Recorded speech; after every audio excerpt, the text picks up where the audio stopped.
Olá, tudo bem? E hoje estaremos comentando uma obra sobre as reuniões mediúnicas, trazendo instruções e orientações para a formação e continuação de grupos. Sessões práticas e doutrinárias do Espiritismo, Aurélio A. Valente. E esta é realmente uma leitura muito interessante e muito rica. É um autor, se não me engano, ele escreveu só essa obra. Ele atuou na União Espírita Paraense, lá em 1920, 1930, lá bem ainda nos primórdios do Espiritismo no Brasil. E ele, por que ele resolveu escrever essa obra? Porque ele assistia a muitos trabalhos, era convidado, era uma pessoa assim, de grande respeito na sua época, no seu meio, e ele começou a ver tudo quanto é coisa. E então ele resolve escrever esta obra para orientar os grupos no Brasil que estavam assim meio perdidos por aí. Dois pontos importantes nesta obra que eu destaco. Tem excelentes recomendações, pautadas nas obras de Allan Kardec, sobre a moral do médium, sobre a importância de avaliar as reuniões mediúnicas, que é algo que só há pouco tempo começou a cair a ficha dos participantes das reuniões mediúnicas. Mas aqui ele já falava a análise das mensagens, o cuidado com as mistificações, com os espíritos zombeteiros. Então aí ele traz excelentes recomendações. E o outro ponto que é um pouco negativo para essa obra é que ela fala de algumas coisas que não existem mais. Existiu na época dele, mas hoje não existem mais. Por exemplo, sessões mediúnicas abertas ao público. Era comum nele, então ele escreveu olhando para a sua época. E aí, nesse ponto, algumas coisas curiosas ele vai recomendar. Por exemplo, ele vai colocar aqui que os médiuns videntes têm que sentar perto, à esquerda e à direita, portanto, do presidente da reunião mediúnica. Não tem respaldo isso na codificação de Allan Kardec. Muitas vezes também as alternâncias entre os médiums. Primeiro primeiro deixa só para psicografia, depois só os de incorporação, que é uma palavra que ele usa, é uma palavra que ficou fortemente carregada no espiritismo do século XX aqui no Brasil. Então tem algumas coisas que elas não têm mais cabimento. Até porque esse tipo de trabalho, aberto ao público, em que todo mundo sentava ao redor de uma mesa e tinha uma plateia atrás, não existe mais. Não tem nem cabimento fazer uma coisa dessas em pleno século XXI. Então, apenas nestes pontos é que a obra aqui peca. Porque aí já está falando de algo que não é feito mais. Hoje, nossos trabalhos funcionam de uma forma já bastante diferente. Mesmo assim, mesmo com essas ressalvas, a obra merece a leitura. Quer porque muitos dos problemas que o Aurélio aqui aponta ainda, infelizmente, acontecem no movimento espírita. Vejamos aqui no prefácio o que ele nos diz. Ao lado das múltiplas consolações e benefícios, a prática do Espiritismo oferece muitos e sérios perigos, contra os quais nos devemos precatar. Durante um período bastante longo de prática espírita, encontramos tão grandes absurdos que, contados, pareceriam histórias das mil e uma noites. Quem, por exemplo, seria capaz de supor encontrar grupos onde os espíritos maus são metidos em sacos, como batatas, para serem despejados nos campos de correção? Pois nós encontramos. Quem poderá crer que haja médiums capazes de receber em 5 minutos 20 espíritos diferentes, como borboletas de portas de cinema? Pois nós vimos dessas raridades. Esse tipo de situação que aconteceu aqui com Aurélio Valente, que ele presenciou, infelizmente ainda acontece em nossos meios. Tem gente que acredita que dá para aprisionar espírito em garrafa, em gaiola, que dá para botar no magma da terra, o que é uma coisa assim que não tem nem cabimento, não tem sentido. Por quê? Não vamos entrar nem na questão se dá realmente para colocar ou não. Mas é que uma hora a criatura ia sair, né? Porque não existe penas eternas no espiritismo. Existem penas temporárias. Tá lá na obra o céu e o inferno. Todo erro tem que passar pela tríade arrependimento, expiação e reparação. Então, usar essas, não vou dizer técnicas, considerações de que dá para aprisionar espírito, que dá para fazer isso, para o espiritismo não tem qualquer cabimento. E recordando que Kardec me coloca que a matéria não é obstáculo para os espíritos. Infelizmente, essas coisas ainda persistem no movimento espírita. Claro, não de uma forma generalizada. Já hoje bastante reduzido, mas encontramos ainda. E não deveríamos encontrar mais. O que mostra o quanto estamos longe ainda de seguir devidamente as instruções de Allan Kardec. Portanto, obras como esta, que fazem esse reforço, e que citam também outros estudiosos sérios, Sakharov, Delany, Bozzano, são importantes. A leitura desse livro é bastante leve. O Aurélio tem uma boa escrita, assim, não é nada rebuscado, nem nada difícil. O livro não tem muitas páginas, aqui nós temos, nessa edição antiguinha aqui da FEB, temos 220 páginas.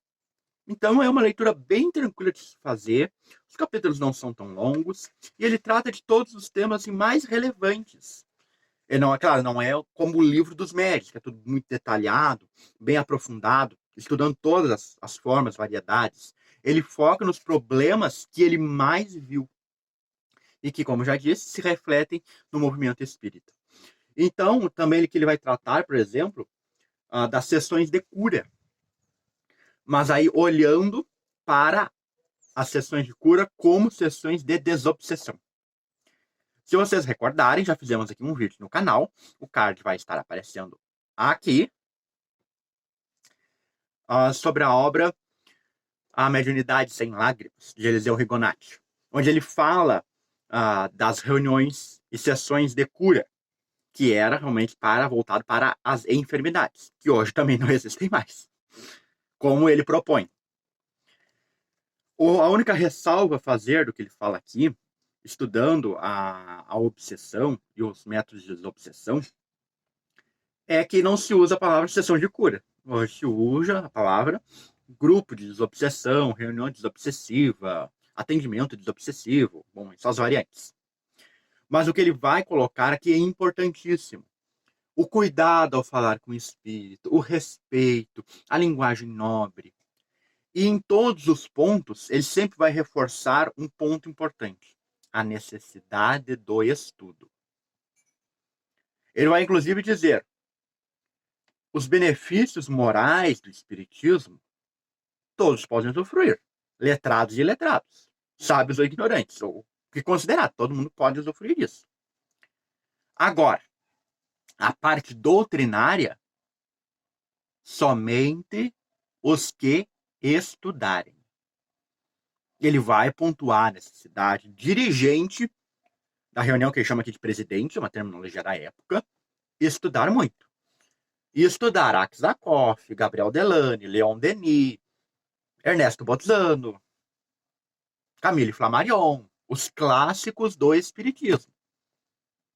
Na época dele, nem tinha as obras de André Luiz. E mesmo que ele tivesse, o que é recomendadíssimo que leiamos, André Luiz, Manuel Filomeno de Miranda, Charles, esses grandes autores, Camilo Castelo Branco, lá no Memórias de um Suicida, não exclui os clássicos que ele cita aqui. E depois ele também vai pontuar a necessidade de formar escolas de médiums, para que os médiums também estudem e desenvolvam corretamente as suas faculdades. A FEB até coloca uma nota aqui dizendo que o termo escola também é uma terminologia de época, assim, não seria muito bom, porque remete a uma parte mais educacional que tem um cunho muito próprio, então deveria só adotar um outro nome, que é perfeitamente possível, mas o que interessa é que tem que ter estudo. E para Aurélio Valente era uma dificuldade muito maior em sua época do que é para nós hoje. Por quê? Na época de Aurélio Valente, aí 1920, 1930, Eu não lembro se no prefácio ele botou data. Se não me engano, não botou. Mas é mais ou menos por essa época. Embora esse livro tenha várias edições, esta minha aqui é a edição de 1973, é a quinta. Então não é uma obra que vendeu tanto assim. Mas não importa. Na época dele, mesmo seja 1950, o nível de analfabetismo no Brasil era lá em cima. Hoje, embora nós tenhamos sim dificuldades de aprendizado, a escola tem inúmeros problemas, e tudo aquilo que a gente já sabe, o nível de analfabetismo caiu significativamente, comparado com a época dele. Então, hoje, as desculpas assim, eu tenho dificuldade de estudo, eu não estudei, não sei o quê, não cabe. Por menos pouco estudo que tenhamos feito, porque tínhamos que trabalhar quando éramos mais novos, porque a escola não oferecia, por qualquer coisa que seja, hoje, com tantos recursos, não tem desculpa. Tem cursos, tem o ESD, tem o EAD, tem as aulas remotas, tem palestras virtual, tem grupos de estudo, tem inúmeros. Hoje não tem desculpa. Não tem cabimento o médico, o dirigente, o assistente, o participante da reunião mediúnica que não estude. Então, hoje, mais do que no tempo do Aurélio Valente, deveríamos estar, sim, estudando e vencendo as dificuldades que ele vai citando aqui. Um dos casos que ele cita aqui é da ocorrência de uma mistificação. E aí, em vários grupos, muitas vezes ele toca na questão do elogio, na questão da lisonja, dos elogios velados, aquela coisa meio disfarçada. E quantas vezes ele conseguiu desmascarar, usando essa expressão, pessoas que iam lá fingindo ser médicos. Esse é um tema que ele aborda aqui, muito pouco explorado no movimento espírita. O fingimento, no sentido de fraude. Então ele vai citar o caso, por exemplo, de uma senhora que entrou numa sociedade espírita, estava presente e começou lá a ter um surto. E todo mundo pensou que ela estava incorporada, ou seja, dando uma manifestação mediúnica. E aí deu aquele rebuliço e chamaram o Aurélio Valente. Quando ele chegou lá, não deu 10 segundos, a mulher se quietou. E ele conta o que ele fez, qual foi a mágica. Ele chegou e falou baixinho para ela: a senhora pode parar, que a senhora não está enganando a ninguém. E está ainda se expondo ao ridículo. E imediatamente a mulher parou.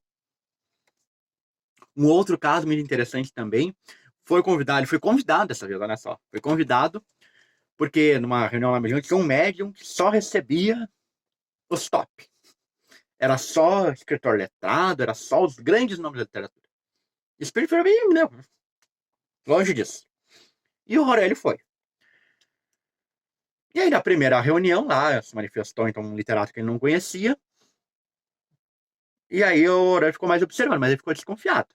Porque ele notou muito erro de português, grosseiros, assim, não é esqueceu uma vírgula lá num lugar que não interessava, ou trocou, sei lá, uma letra por outra, podia ser até do movimento do braço do médico, mas eram erros grosseiros. Mas ele não falou nada. Esperou o outro dia. No outro dia aí se manifestou um literato que ele conhecia. E ele deixou a criatura falar, falou de os mais belos textos também, tudo, com erros portugueses assim, horrorosos. E no final ele pediu, mas que coisa boa que o senhor fulano de tal está aqui. Eu gostaria que o senhor ditasse uma poesia das que o senhor escreveu. Aí, imediatamente, o médium, que estava fingindo, se sentiu desconfortável, não se sentiu muito bem, não podia naquele dia. Aí o espírito foi embora, mas ficou de voltar. E após isso, o médium nunca mais apareceu. E o Aurélio Valente ficou sabendo que era porque ele tentou achar uma poesia para decorar do tal literato e não conseguiu. Então ele não suspendeu a sua prática mediúnica, que não de mediúnica, não tinha nada.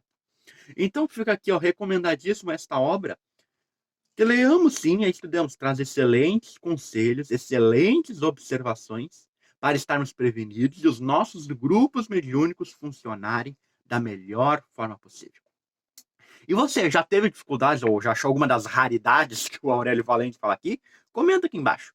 Não se esqueça de deixar o like, compartilhe para chegar a mais pessoas e clique aqui ó, no botão de inscrever-se e ative o sininho para receber a notificação dos novos vídeos. E aqui vão aparecer 2 outros vídeos do seu interesse. Te vejo na quarta-feira para continuarmos lendo, comentando. Até a próxima!